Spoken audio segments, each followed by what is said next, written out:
I just hit go live. All right.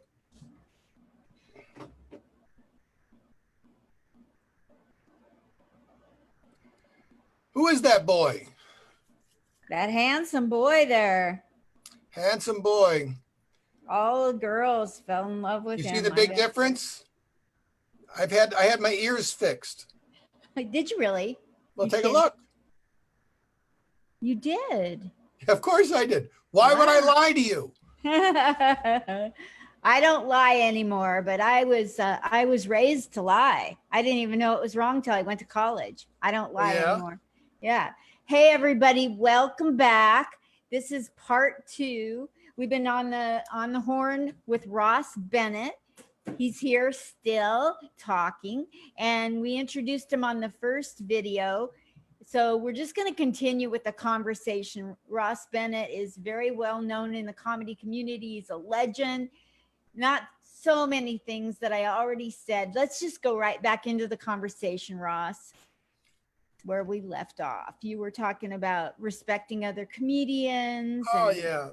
Well, I mean, it's just so much easier for me to try and I'm not always perfect on it. There's people I'll meet who would have opened, would work. We would do a club 25 years ago, and they were like an opening act when I was headlining, and they'll come up to me and go, "I remember when I worked with you and such," and I'll say, "Was I nice to you? Was I decent?" Oh. They go, yeah. Very few of them have ever said, you were a jerk. So that's encouraging to me, if you will. Yes. Who in the comedy world came along that people would know that was nice to you, helped you, or whatever? Let me see.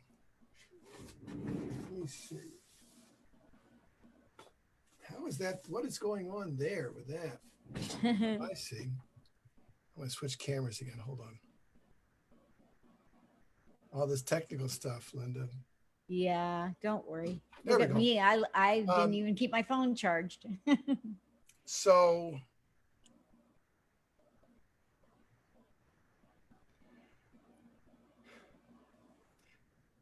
no one, there were people around the clubs, that were,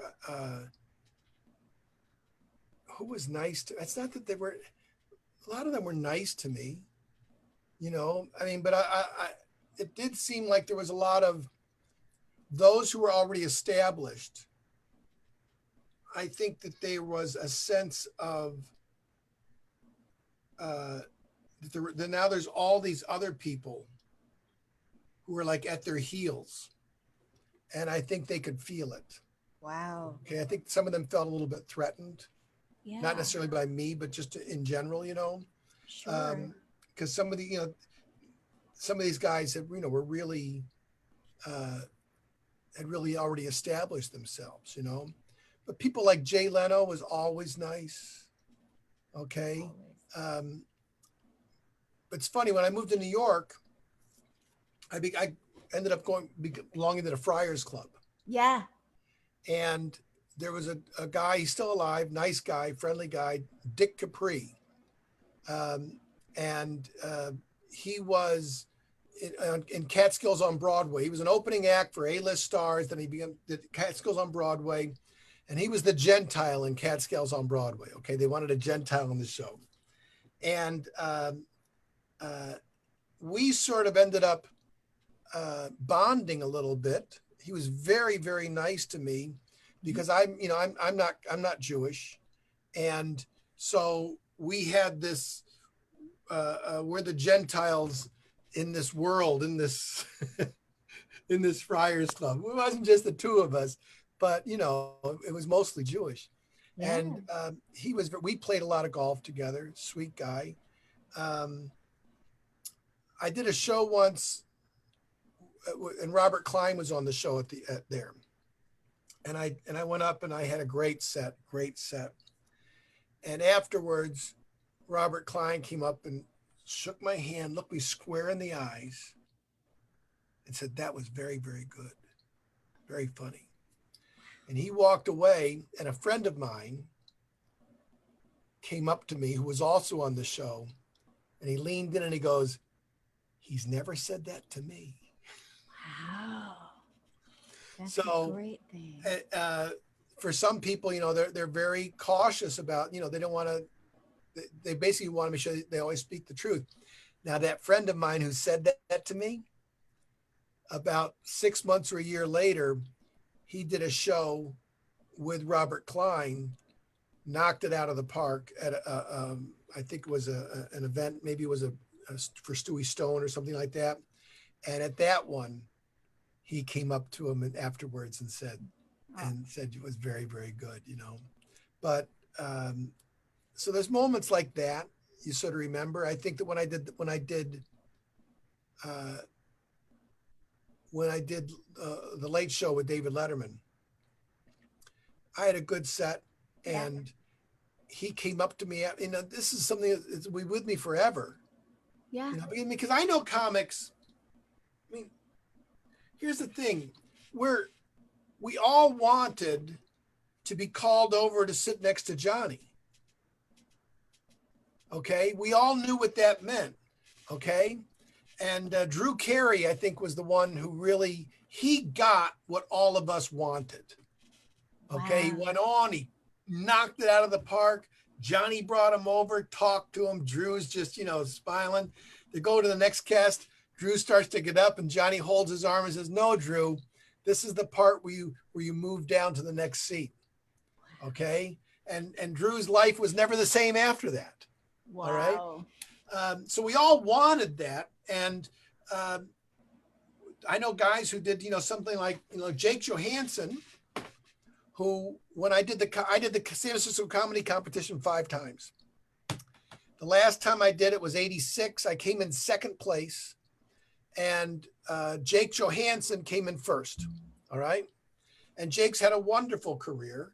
I think he probably did the Letterman show 20, 30 times. Okay. Jeez. But that wasn't me. For me, I was 58 years old. I had been told that I wasn't, you know, that I wasn't right for the show by the talent booker. Wow. I was told I wasn't right for the show for years. And everybody would say, "But you're perfect for the show." And he would say, "You know, you're not right for the show." And I had given up on it. And he ended up losing his job. Okay. And when he lost his job, he ended up, they brought in new talent coordinators who were younger, and they wanted to go out and check out and see what was on in New York City. They wanted to see what and I did an audition, and there was like 30 of us, and they were interested in 2 people, and I ended up doing the show. The other one was Colin Jost, who's from, okay, he does stand up some. And then so I ended up doing the show about 10 months later. It took 10 months from when they said yes to when I actually did it. And so I do it, and I was really, I got a lot of garbage up here, a lot of anxiety, a lot of stuff, if you will, and like many of us do. But I did my show. I had a good set, and I focused on material that I thought that David would like. That's what I wanted. I wanted to entertain him. Absolutely. And so I finished my set. The audience is applauding, and all of a sudden he comes into my vision from the side, and he leans in, and he has this giant grin on his face. And frankly, he was not always the friendliest guy to comics. Okay. Oh no, he wasn't. He had this giant grin, and he said something along the lines of, you know, that was lovely. And then he stuck out his hand, and he said, "Hello, Ross. My name is Dave Letterman." Wow. Okay. And it was ironic. Okay. Of course I know that, but he was just being very friendly to me. Wow. Now I stood there with him for maybe 30 seconds. And that moment I've remembered for the past 7 years, and I'll remember it for the rest of my life. Okay. Because it was a moment that sort of solidified in my mind that I was a good professional comedian. Okay. Sure. And after that, on Facebook, I got all sorts of, you know, people saying hello and congratulations. And many, many comics of my generation, they said, the guys I'd worked with, for 25, 35 years, they said, really glad you did it. This is what we all wanted. Because Wow. and I ended up, and it just sort of sank in. I find that you have to take those good moments and you really have to embrace them. Okay. Absolutely. And it helps you let go of the times that aren't so great. Absolutely. The guy who says, I didn't see anything I thought was funny. And I definitely didn't see anything that Johnny thought was funny. Crushed me, but it didn't push me out of the business. I've always said that might have been the moment when my drinking crossed the line from being a problem drinker to being an alcoholic, but that's another story. So at the Friars Club, did you ever meet George Bettinger? He was a very good friend of mine, but he unfortunately took his life 3 hours after our last phone conversation. Oh gosh, I'm certain I did, but impressionist. He did a lot of George Jessel, those kind of. He did a lot of impressions. I would be disingenuous if I said I remembered him, but if I saw a picture with my memory and everything, if I saw a picture, okay. Yeah. Okay. Sure. Exactly. Yeah. Hold on. We're on the internet, for heaven's sakes. Let me see. Oh, hey. Hold on. Don't go anyplace. I'll be right here for a second. George Bettinger. Bettin Bettinger. Yes, just like that. Inger. All right. And I'm looking for a picture. Dark hair. I see him right now. Not a face. I don't remember him. He lived in Florida at the end, but he was a member, and he had a radio show, and he asked me on, and he'd say, I want you to do a skit on this. I want you to do a character like this. They love that. He called me, what did he call me? He gave me a stage name. Such a fan. I am such a fan of George Bettinger's Mom and Pop Shop on the radio. When did he called pass me away? Such a fan. I'm going to say less than 2 years ago. Oh, well, that's a shame. Yeah. But we see that all the time in the comedy community. All the time. We see stuff like that. But the truth is we tend to know a lot of people who do what we do. Yeah. Insurance salesmen don't know 500 insurance salesmen. That's true. But comedians are familiar with maybe 500 comedians. Yes. And when you know that many, then these incidences and everything. And then if we don't know them, we've heard of them because of various things, because of their careers and everything. So I do my best to not try and set myself or set us up that we're that different. That's good. I like that. That's good. Different. We have a different experience, in terms of some specifics, but the arc of a life, I do like, one thing I like about when I hang out with Dick Capri, he's down in Florida now.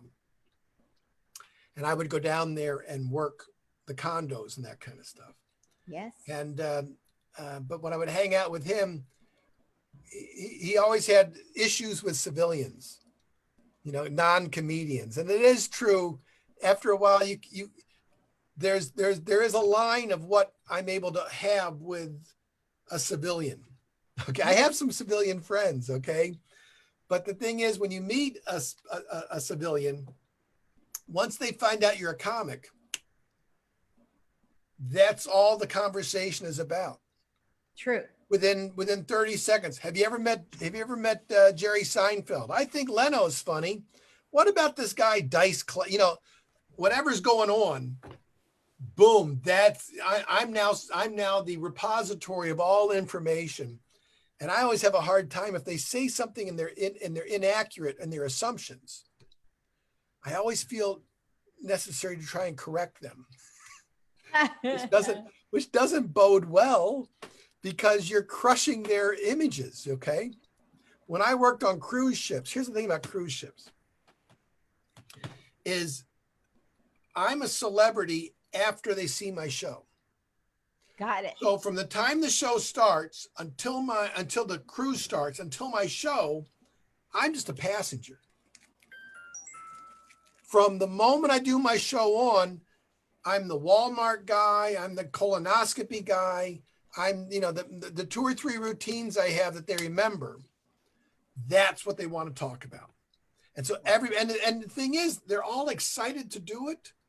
And they all feel like they're saying this stuff for the very first time. And I get a sense of what real celebrities, that's what it's like for their entire life when they're out in public.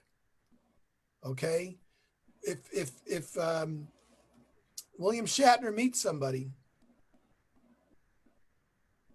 Captain Kirk's going to be brought up within 30 seconds. And I that's why I've often said that celebrities, these people who make a lot of money, don't kid yourself.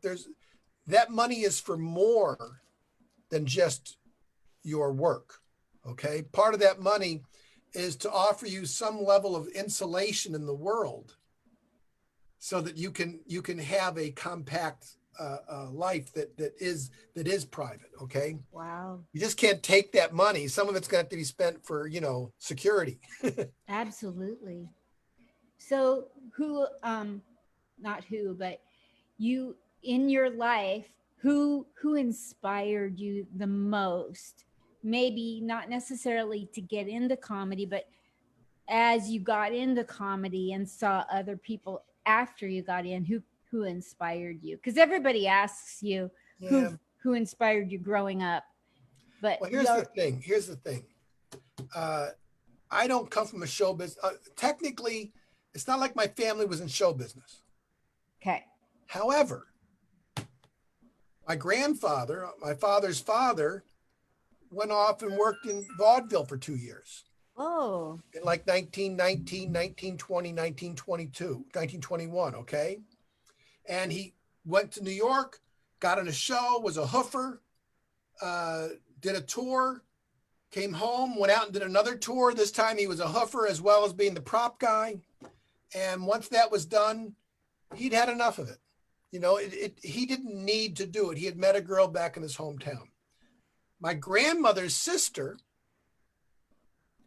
was a professional singer. She moved to New York City, probably 1917, 18, 19, 1920, maybe a little bit after that.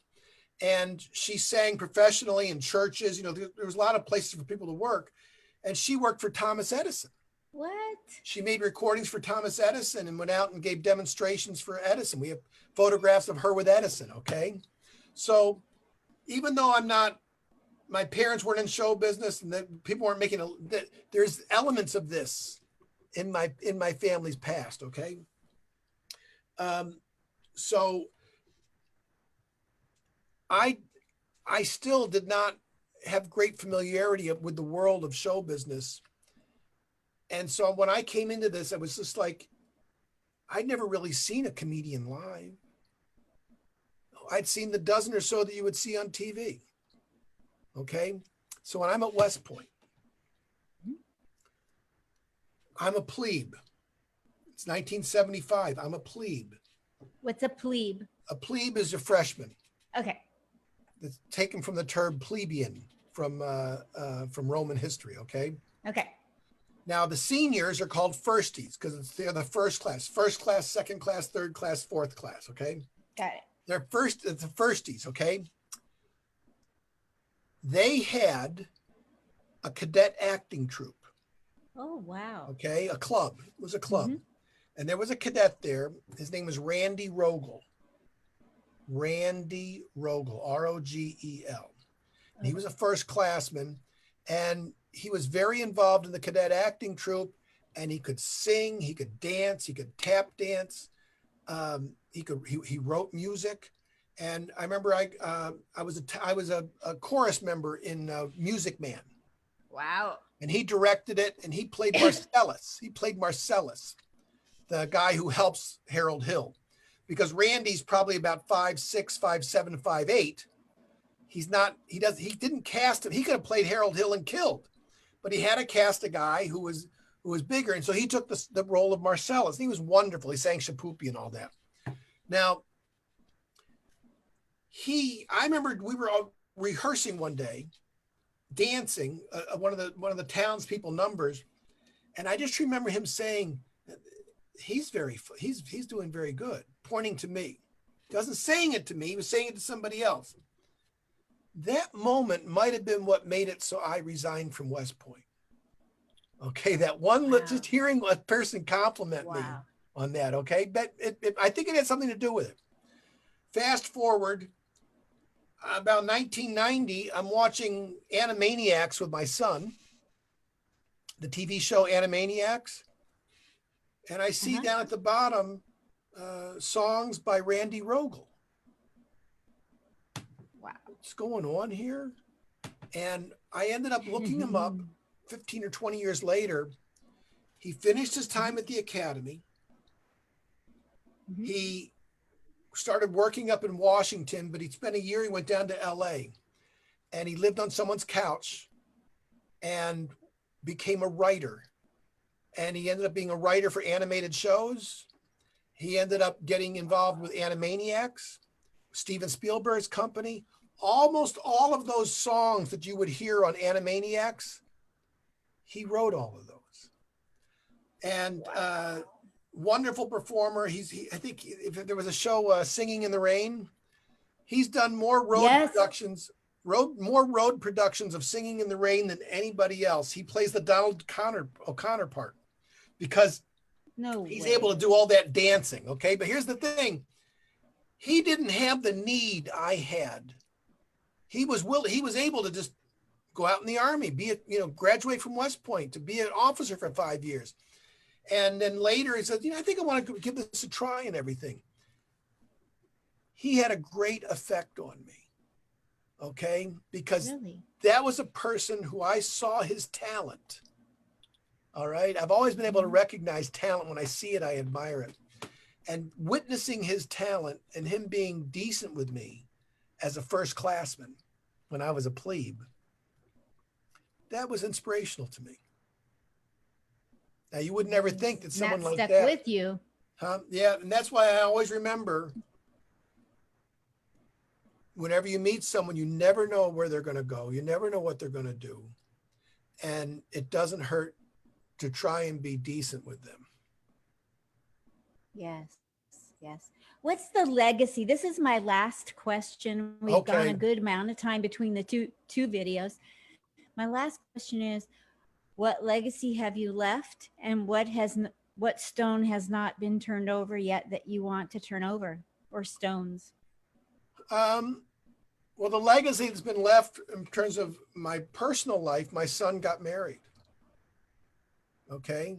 And he's got a lovely wife. It's huge. My son is a good man, big heart, and I'm just so happy for him. So in terms of my personal legacy, I'm just very proud. I'm very proud of my son. In terms Congratulations for having a good son. Professionally, I don't know if I have a legacy per se. Okay. There are people who've seen me and they enjoy what I do, and they've bought my CDs and they've come out and seen me do shows and stuff like that. If there was a legacy that it's okay to entertain people, I never was successful in trying to say something important. So many of recent generations of comedians, they're really, they were heavily influenced by Bill Hicks and saying things and having things be very important socially and politically and all of that.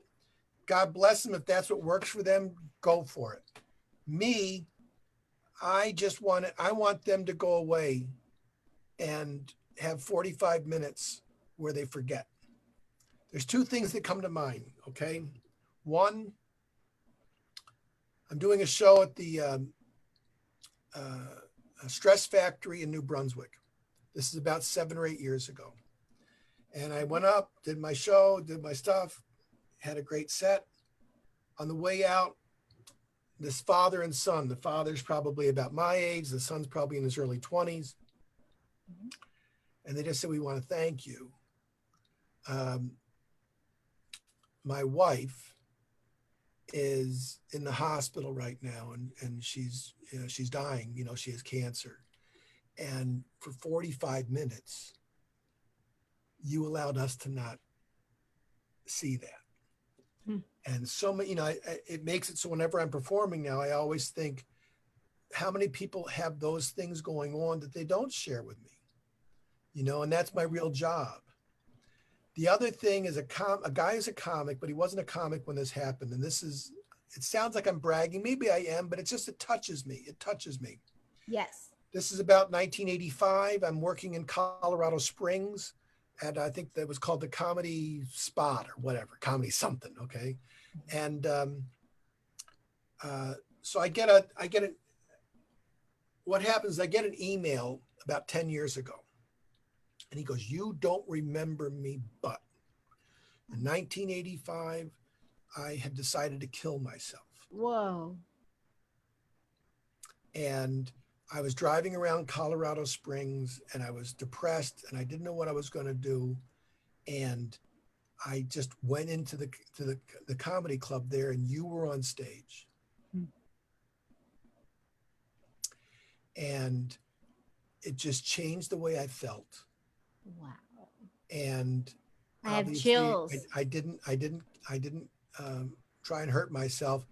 I became a comedian. Oh, that's so And cool. this guy ended up out in Los Angeles. He was a comic. I think he did some writing. And, I have that letter. And it's like, if there's a legacy, it's to all comics. It's like, you never know who's out there. My ego is so wrapped up in wanting to be a star and wanting to be at the very top. However, when we're in the constraints of the 45 minutes of the set that we're doing, you can let go of all of that and just try and be the best comic you can be and entertain people the very best you can entertain them. And then, you can become an ego jerk on the way. Yeah. and lament your lot in life afterwards. Okay. And if there's any stone unturned, I did an acting job in January, just a couple of words on New Amsterdam, but it was a real acting job with real money. And I would love to be able to get more acting work. I would love a little part on a TV show. Yeah. I'll tell you, we'll close with this. I'll tell you this one thing. Okay. When I started out, I wanted to be a star of a TV show. Okay. After about 10 years, I said, I'd be happy with just a supporting part, like not Seinfeld, but maybe like, Michael Richards. Okay. Yeah. And then after about another 10 years, it's like, okay, if I could just have a little part where it was like 30 seconds a show, like maybe it's a show about a school and I would be Gus the janitor. And my bit was every week when the students were coming in, they would say something to me and I always had something to say back to them. Okay. And that was every show. Okay. At this point in my life, I would just be happy for a union job as a janitor on the set of a sitcom. Okay. Hilarious. But no, I'd love a little part of the show. And someday it might happen. You never know, Linda, you never know where God's going to take you. Right. Or what you're going to be given. That's right. Yeah. You are so amazing. Thank you so much for sharing and opening up on this. And I appreciate your taking time. It's a very important to me to be able to adequately thank you for doing this. So I hope my you feel pleasure. it. Come back anytime and promote anything. This is the longest conversation I've had in 5 months. Oh, that's great. Thank you so much, Ross Bennett. I hope you have a wonderful day. And in 1 to 4 days, my tech guy will either splice it together, part 1 and 2, but it'll come out looking like a sitcom and I'll send it to you if you'll share Fabulous. Thank you, dear. Thank you so much, Ross. Ross Bennett, you guys. I'll put all your information on the post again. Oh, thanks. I appreciate it. Absolutely. Bye. Bye-bye. Love you.